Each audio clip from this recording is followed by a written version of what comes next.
Hi, everybody. Welcome to Pockets Full of Soup, the storytelling show. I'm your host, Jared Petty. I'm joined today by Zach Ryan. Zach Ryan, indeed. Zach Ryan of Ye Old IGN. The Ye Old IGN. Yeah. .com, indeed. .com, not .net. Not .biz. .org. Not .biz. .gov. No. Nope. Not .tk. No. I don't know what that is. .tk. Yeah, .tk is a thing. Okay. Yeah, I don't. It's an island chain, I think. Okay.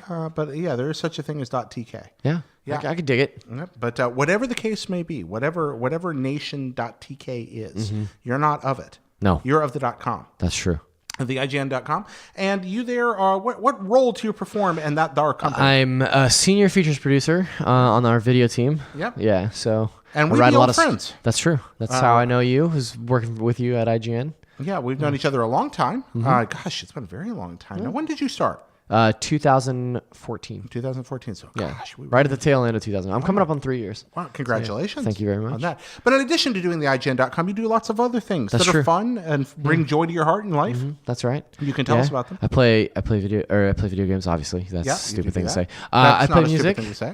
occasionally, not as much as I used to, but I do enjoy good music. Yeah, a good Yeah. musicking. What do you play? I play bass. You do play the bass. right. Well, why did you select the bass? Is it because the bassist That's because looks there's two reserved less and cool? two less strings. In Two guitar. fewer strings. Okay, is that what it was? Two fewer strings. Yeah. Yeah. No, I've always I played like shitty rhythm guitar when I was a kid, like growing up. Then I had a buddy whose band needed a bass player to go on tour with them, and he asked me if I knew anybody, and they're a 3-chord punk band. And when I was 21, 22, I was like, oh, I'll do that. I'll learn how to play bass. So What are the virtues of being in a 3-chord punk band? the songs are really easy. Okay. You can jump around a lot. Were you a power chord guy or? Yeah. Okay. Yeah. So with three chord. What are the three most essential chords to playing in a 3-chord garage band? Probably like C, G, and E. C, G, and E. Why C, G, and E? What I don't know. I feel like maybe throw an A in there every so often. Oh, wait, that's But those 4 are chords. That's 4 chords, but those are sort of the building blocks of every song ever. Isn't that kind of weird? Yeah. Why does that happen that way? I don't know. No? Yeah, I was told very young that there's like a set of chords. Like if you learn these X amount of chords, you could play 75% of all songs ever. So which when you said you were in a 3-chord garage kind of punk band, was this like a melodic hardcore band? Was this like what? No, it was more like just like a street punk band, like a very like Ramones inspired like oi street punk band. So yeah. Did you feel like a pretender or did you feel like a rock star? At the time, I was pretty punk rock. Yeah? So, yeah. Did you say at the time? Do you feel like a pretender now? I don't feel like a pretender, but I'm definitely not as tough as I would have liked to think that I was back Really? then. So, Like who's the actual toughest person you know? oh God, Who's someone that's really tough? somebody that's tough. You told me a story earlier tonight. You met a man named Big Daddy once. Yeah, That's pretty amazing. yeah. That's on another show. That's a tough dude. Yeah.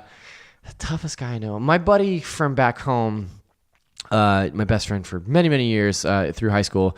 His name's Jacob, and he's like an actual punk rock dude. Yeah. And he doesn't take a lot of shit. He's like a tough dude, but tough in a way that is he's not like a tough guy. Like he's not like macho. Yeah. But he's very grounded in his principles. He has a very clear idea of what is just, and will go to great lengths to make sure that that's always happening. So Most of the truly tough people I've met in my life were not particularly macho. Yeah. They were just terrifying. yeah, yeah. Often kind and terrifying, but sure. genuinely terrifying. Yeah. I always thought it'd be cool to be imposing, but I've never been able to pull it off. Nah, me neither. I don't think it's actually my MO. Yeah. I'm more Cuddly. more teddy bear Yeah. than angry bear. Yeah, I get that. unfortunately. But actually, you're kind of teddy bearish. You're I cuddly. try. Yeah, I try. I don't know. You ever think about just putting on some weight? Kind of I also have tried that and have been unsuccessful. didn't work out. Yeah, No. I can't gain weight. So, I people, hate you so much right people now. have been telling me since I was like 25 to just wait for the metabolism to slow down, and it just shows no signs of stopping. So I've in the last few months I've been under the tutelage of some people at IGN about lifting weights and like trying to be a little more muscular because I've always been sort of a scrawny dude. And part of the thing that comes with that is like a generous uptick in caloric intake and proteins and stuff like that. And so I've been doing a lot more things like eating a lot more like brown rice or pastas and things like that in an effort to gain weight. And I think in my 3 months of weight training, I've gained 1 pound. So I loathe you. yeah, so we'll see how it goes. Terrible. Yeah, I know. You know what? This is a positive place. I don't need to be doing that to Sorry, you right now. I apologize. No, you don't need to apologize for having a exceptionally We'll see. It could this time. infuriating metabolism. This time next year, who knows? Maybe my metabolism finally gives out, and I'll just blimp out. You know what? It's not good to wish bad things on other people. True. We That's true. all have our various virtues, and we should be glad for things that make others Indeed. different than us. So this Pockets Full of Soup, the show about the folks that we're thankful for. Before we continue, we want to thank our Patreon producer Robert Nieder and all the other folks who make this possible. Thank you, Robert. Speaking about things that we're thankful for. Exactly, I'm very thankful for that. And this is we're coming up on Thanksgiving here. True. We're almost there. Yeah. What's your Thanksgiving tradition? Well, it's different now than it was before. Yeah, I have a very small family, which I'm sure we'll talk about here momentarily. So I actually don't do Thanksgiving with my family anymore. I mostly just do Thanksgiving with friends. Okay. So my Thanksgiving tradition as of late has been to do as many Thanksgivings as possible in the month of November with different groups of people. And Really? So you're having multiple Thanksgivings? Try to, yeah. So this year I'm doing proper Thanksgiving at my roommate's parents' house. She lives in Marin, or her parents do.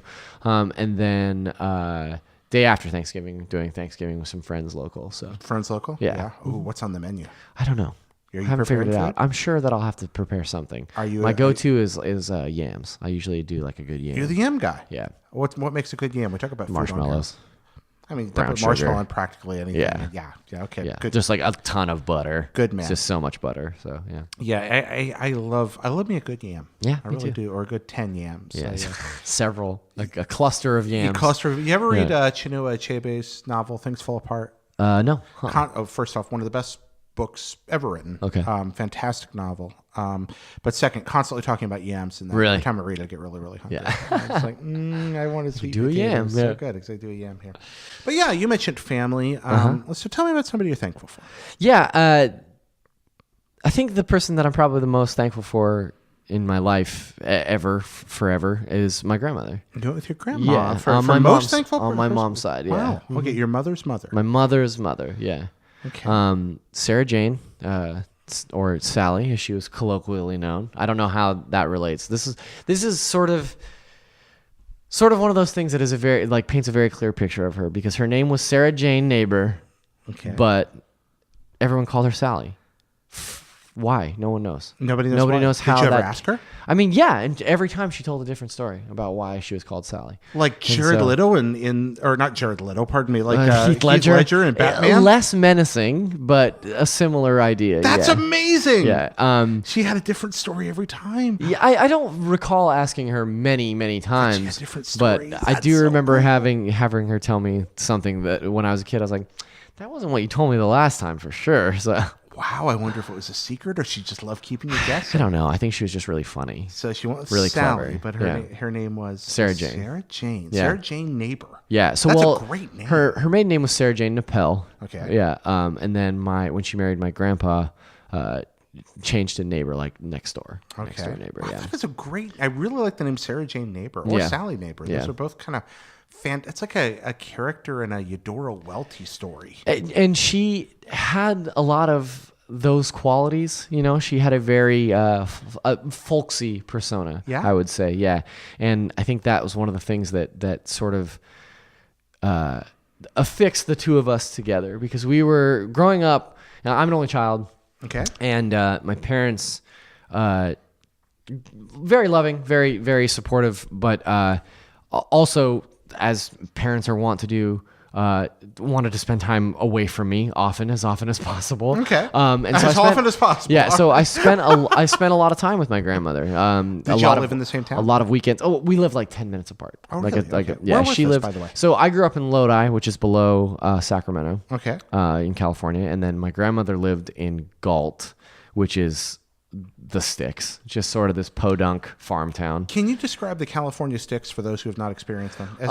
It's a lot of farmland. Okay. The Central Valley where I'm from is a lot of vineyards. Mm-hmm.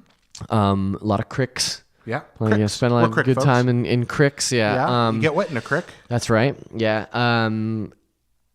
The sticks in California is sort of idyllic, the Central Valley in the summer is ungodly hot and freezing cold. Ungodly hot in the summer and freezing cold in the winter. But no snow, right? No snow. Yeah, just but cold. like a lot of rain in the winters. Does it turn gold in the summer? Yes. Okay. Yeah. And green in the winter. Mm-hmm. Okay. Yeah. And that's home. Yeah. And what did a young Zachary? Are you a Zachary or Zachariah? I'm Zachary. Yeah. You're a Zachary. Yeah. What did a young Zachary do in the summers and the winters in the small town of Gulf? Specifically, I spent a lot of time with my grandmother, and we had a lot of activities together that are sort of, I don't know, uncommon. I feel like we took a lot of like really long walks. Yeah, expound. What were these uncommon things? I mean, they're probably not uncommon. That's maybe painting a more. Let's say particular. Sure. Yeah, and she loved to go on like really long walks. We'd go on really long walks together. One of her things was to go to the grocery store even when we didn't need to. You know, she just on liked foot? to go. Yeah. Or we'd go over there and she'd drive over there, and it was one of those things where like we didn't need anything in particular, but she just wanted to go see who was there and talk to whoever was at. Yeah, because it's just like a little town, you know. Okay. Yeah. So and you there grew was, up around that. So this is very familiar. And suddenly. one of the things that's really funny about being an only child, I feel like, is you're sort of inherently precocious, right? In a way that when you grow up around strictly adults, you just think you're an adult. And you talk like an adult and you process things as a kid, but you have this mindset of like, oh, these are my peers. And my grandmother taught me at a very young age, like she treated me like an adult. She would talk to me. She never baby talked me, you know, like when I was really small, and not that I remember, but this is what I've been told. And that's something that I subconsciously, I don't realize that I do it, but when I meet my friends' kids, when I talk to them, I just talk to them like they're adults, and that's something that I picked up from her. But yeah, she just treated me like an adult, and I think that was one of the things that made us so close, was that she was just very real with me and would tell me like it, you know, tell me things like it was. So you took long walks and talked Yeah. like grown-ups would. A lot, yeah. And you went to the store like Yeah. grown-ups would. And those were the kinds of things you were doing. Now, Yeah. where was Grandpa during all this? My grandpa is sort of a curmudgeon-y old dude. Okay. And he usually had a project. He was usually like working on a car or pruning or something, or just reading. My grandpa obsessively read Louis L'Amour novels. Oh. And would read them over and over and over again. And he read Louis L'Amour, but then he also read like really cheesy like romance novels, like really Like bodice rippers? yeah, dudes with like wavy hair and women with like red low cut dresses and stuff on the cover, like you know what I'm talking about. Like I know what you're talking about. Shitty romance novels. Yeah, like Harlequin novels. But it was one of those things where like he would read them, and then you'd be like, "What's this about?" And he's like, "I don't know." Like it was just something that he did to pass the time. Huh. Yeah, he just Okay. yeah. So he wasn't around for these walks. He wasn't as much a part of this relationship. He was a tough dude. We were talking about tough folks. Like he was a tough guy. And yeah, he wasn't really one for idling. You know what I mean? Like he was always trying to do something or had his own agenda. So didn't spend a ton of time with him. Like, So what did you and your grandma talk about? we talked about a lot of stuff. I mean, I think one of the things that I really loved about her was that she always asked me questions about things. You know, if I was upset about something, it wasn't ever necessarily a one-sided thing where she was like, well, this is how you should feel about that. It was, why do you feel that way? And what makes you think that that's, you know, the case? Like, why do you feel that way? What is it about this situation that makes you feel that way, et cetera? And she... for many, many years until I was in college, when she kind of started losing grip, was the person that I would call for any sort of life advice, you know, and she was just she was wise beyond her years, even when she was well beyond her years. And, which is funny because she grew up in the South. And I think that people from the South of her generation, she was born in 28. Okay. I think people had an idea of like who those people were and how they kind of thought about things and what their worldviews probably were. Is that what she told you about it? Or? And yeah, that was definitely the impression that I got. Okay. That she was Southern. She was from Mobile, Alabama. Oh, really? So, yeah. And so when she would say, when she would let people know that she was Southern, or they would just pick up on it. Yeah, there's sort of a connotation that came along with it. But my grandmother was the most liberal woman that I've ever met in my life. She didn't have a single racist bone in her body. And there was and still remains a streak of that in the American South. It's just always been a smaller streak. Sure. But yeah, actually, you mentioned Mobile in 28. When did she leave? Ooh, maybe the late 30s. The late 30s. Yeah. There's at least some chance your grandma and my grandma met. That's why I'm wondering. Yeah. Really? She's from Mobile as well? My grandma was an Alabama liberal. So yeah. it's kind of fun.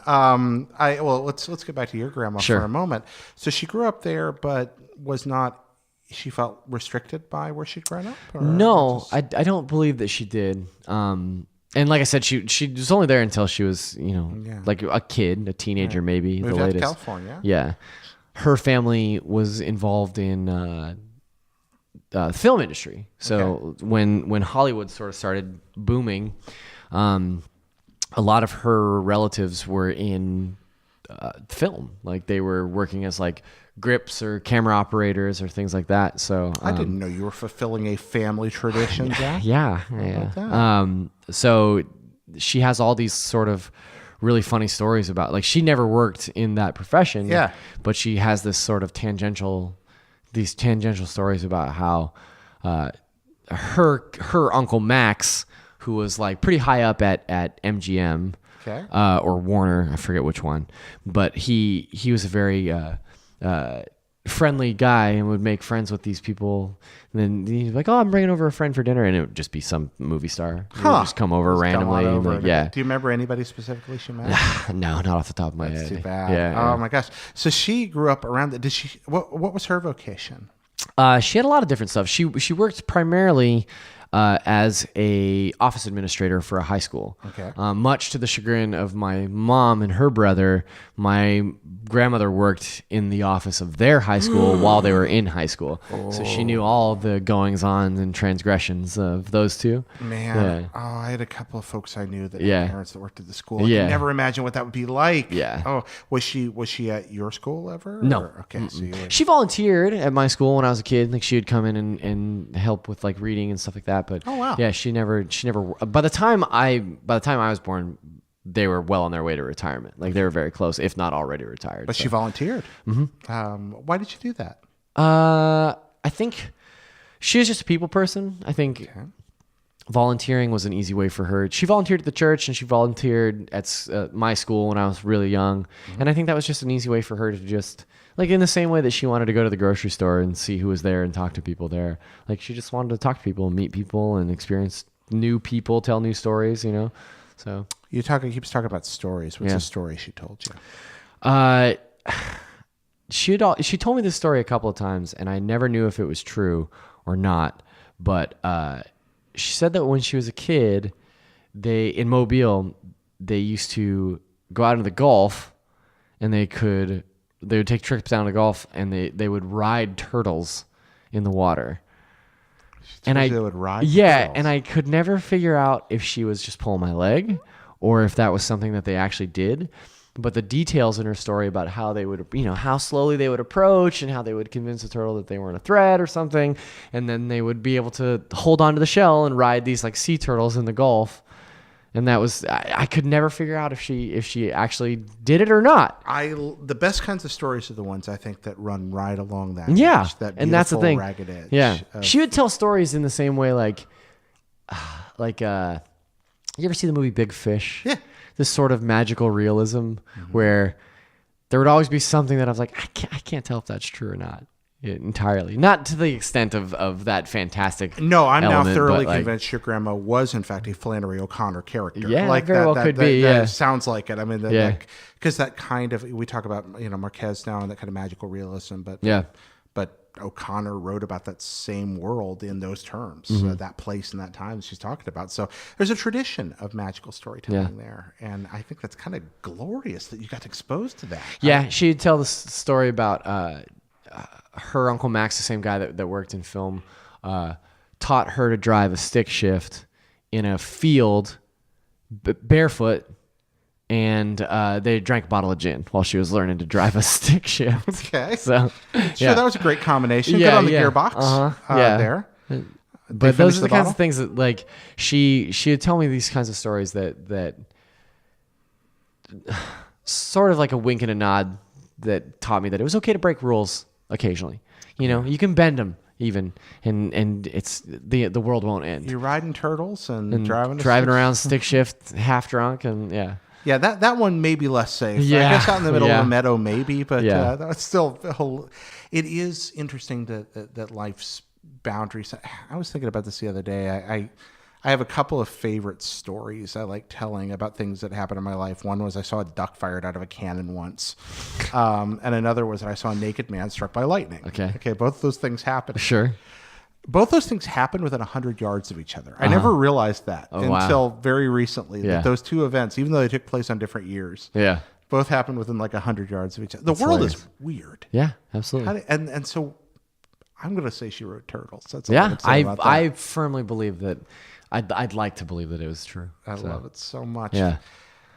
What about her made you a better person? I think she taught me a lot about listening to people. I think she taught me a lot about, like I said, asking questions. I think that oftentimes it's very easy to hear someone but not listen to them, and respond in kind but not necessarily dig any deeper. And that was something that she did really well. She helped me to figure things out about myself when I was a kid and beyond. You know, when I was in high school and when I was in college, you know, she always told me that you know, I could do whatever I wanted to do. And that was something that you know, my dad is a very specific kind of dude. And when I was growing up, he wanted me to play sports. Like, he just wanted me to be a sports guy. And I've never had any athletic prowess. And not until high school, when I started running cross country, was I ever good at any sport.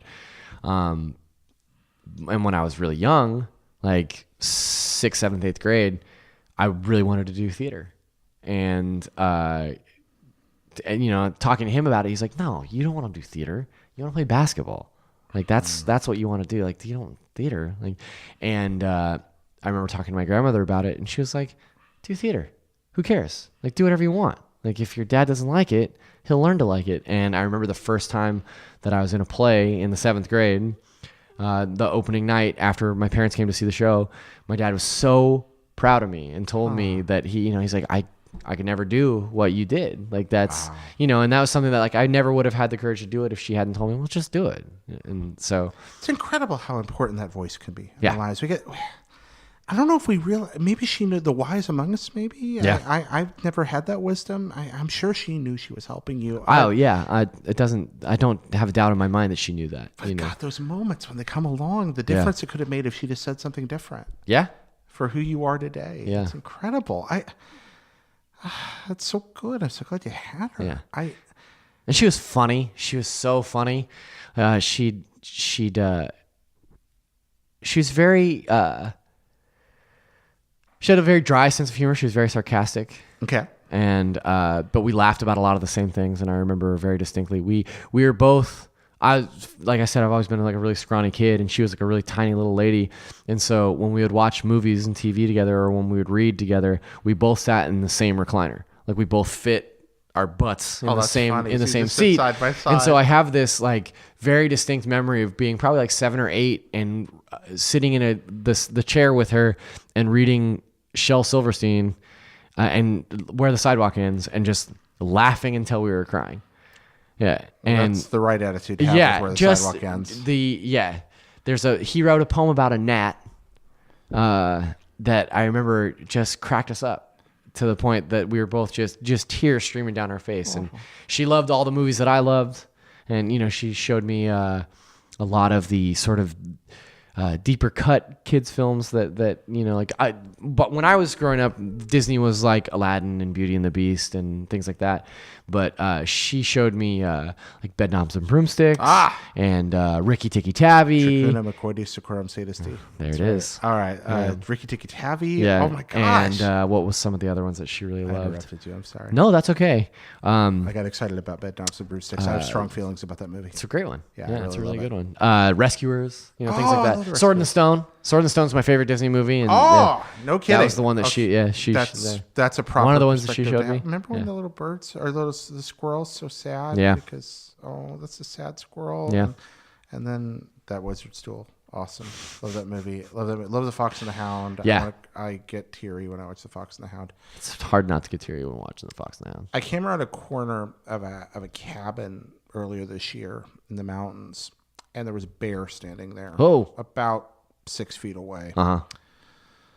And I've never had that happen before. And the first place my mind went was that bear at the end of The Fox and the Hound. Yeah. And I was like, well, I know how this is gonna end.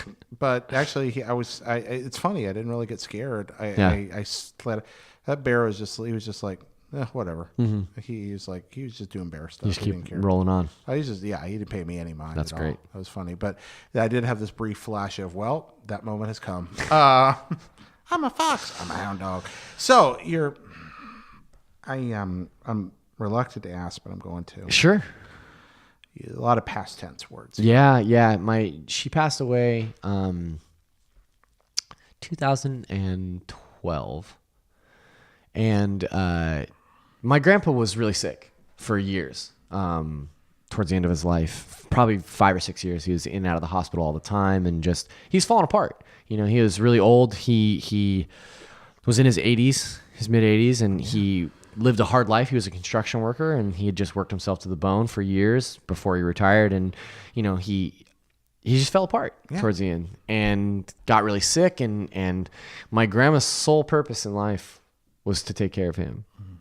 She just was so devoted to him. And I'm not even to this day, I'm not even positive that it was out of love or duty, because they didn't really get along, but she was very dedicated to him and made sure that, he was going to the doctor and when he needed to, and that he was taken care of and things like that. And when he passed away, it was like somebody flipped a switch in her, because as soon as he was gone, there was an immediate decline in her. Like, I'm talking within a week, mental facilities started to sort of slip away and things like that. And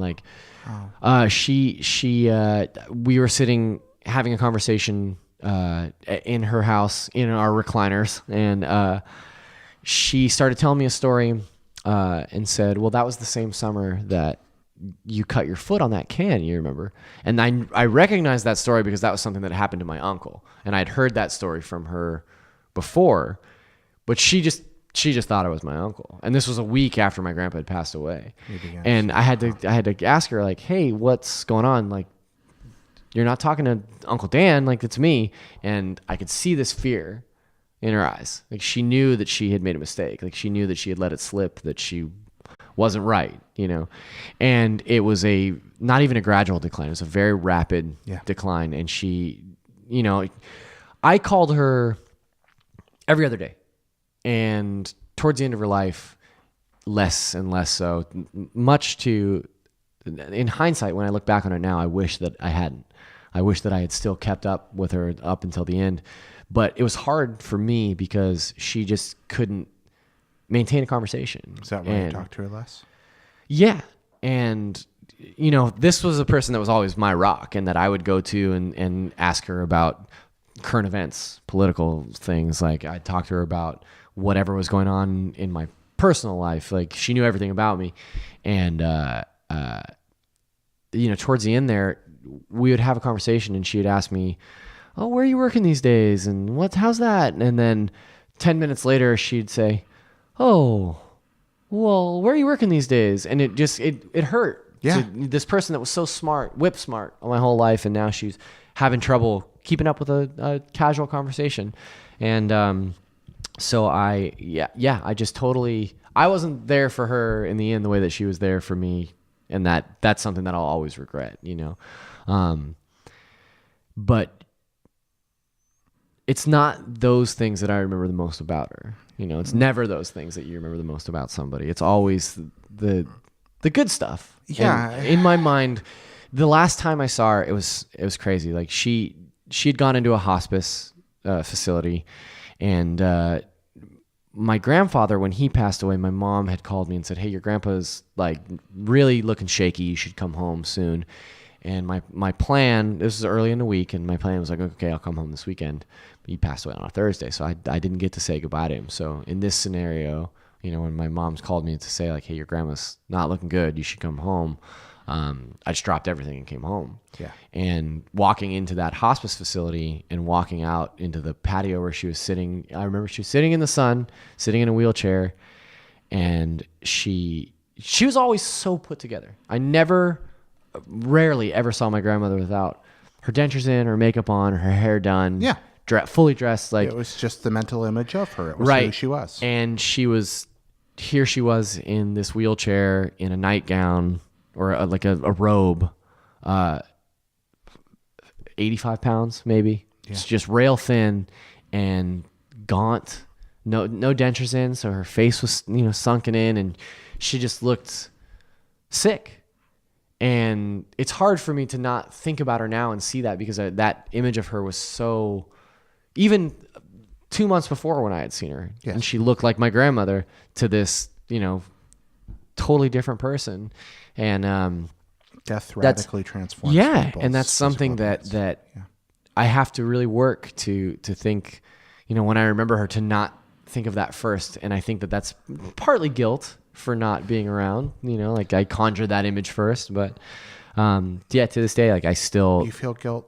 Because I didn't visit, as much as I should have in the last few years that she was alive, and I didn't call her as much as I should have, because I was afraid of losing her. So, the conversation that I had when she passed away, obviously my mom was very upset, and, I remember my mom asking me, she's like, you don't seem as affected by this as I thought you would.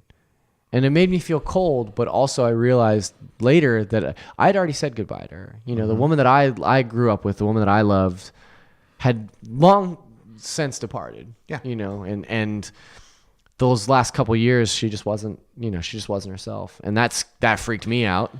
Because like I think the conversation on my end was like, well, who do I go to now? Like, who do I talk to now? I can't talk to her anymore about it. Like, she's not there. Like, she doesn't have the wherewithal. You'd lost the person that you would go. Now, dementia does awful things to the person that it afflicts, but it perhaps one could argue maybe does more awful things to the people who around love them. Yeah. The people who are around them. That very well could be. Watching the alteration of her life. Yeah. She's in discomfort, but you have a comprehensive awareness of who she was.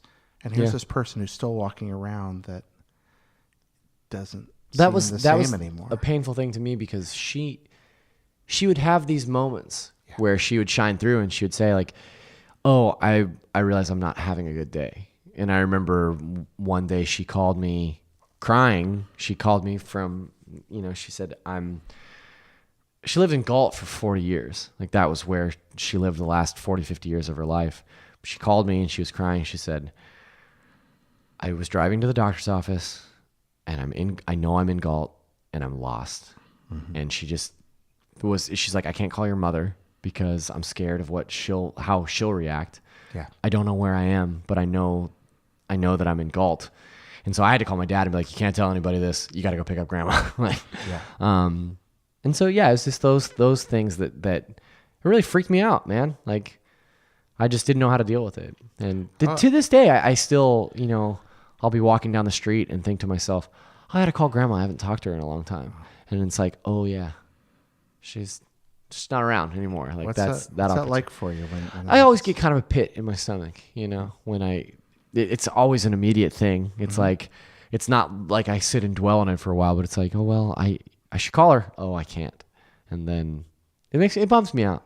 I'm glad you're willing to be so candid about all of this. Sure, yeah. Dementia is never pleasant to talk about, but I'm glad that you're doing it. And I'm glad for the context that you've provided around the arc of her life. Yeah. I guess if I'm going to ask you something here, Zach, it's if you could summarize what the pain and the joy of your relationship with this person have taught you. What about the arc of your grandmother's life? And what has it become in you? What is it in you now? I think it's to cherish the people that you care about when you have the opportunity to do so. I think it's really realizing that people in your life are seasons, and that you might not have that person forever. Like, I could have my best friend here with me today, and tomorrow maybe not. Yeah. And so I think just making the most of all the time that you have with people is super important. And it's something that I've, I thought that I learned when my grandpa passed away, but I knew that I had learned when my grandmother passed away, because I did get an opportunity to see her, and seeing her before she was gone was very important to me. Yeah. And that's something that I really, I try to impress upon people is like, hey, if you have the opportunity to see somebody, you should see them. So, thank you, Zach. Of course. I really appreciate that. And I'm glad that I've been privileged to know you a pretty good amount of time now. You're been a soul of grace in my life for a long time. Thank you. I'm glad you were willing to talk about this and about her. Of course. She sounds like a incredible human being. Yeah, she was really wonderful. I still just, to this, Sally Neighbor is the best name ever. That's good. Back to that. Thanks for sharing this about her life and her death and what both have taught you, man. Thank you. Appreciate that. Thank you for having me, Jared. Love you, bud. I love you too. Love you dearly. This would normally be where we would go to instant noodles and the silly questions. I don't think I'm going to do that today. Okay. I think this is where we're going to stop today. Okay. This is a good story. Thank you for watching and listening, y'all, very much. You can mail us at mail@pocketsfullofsoup.com if you like. And thank you very much for watching and listening, friends. Zach, thank you for coming on. Where can folks find you? You can find me, I'm here at IGN all the time. And you can find me on Twitter at ZachariasD. All right. Thanks so much, friends.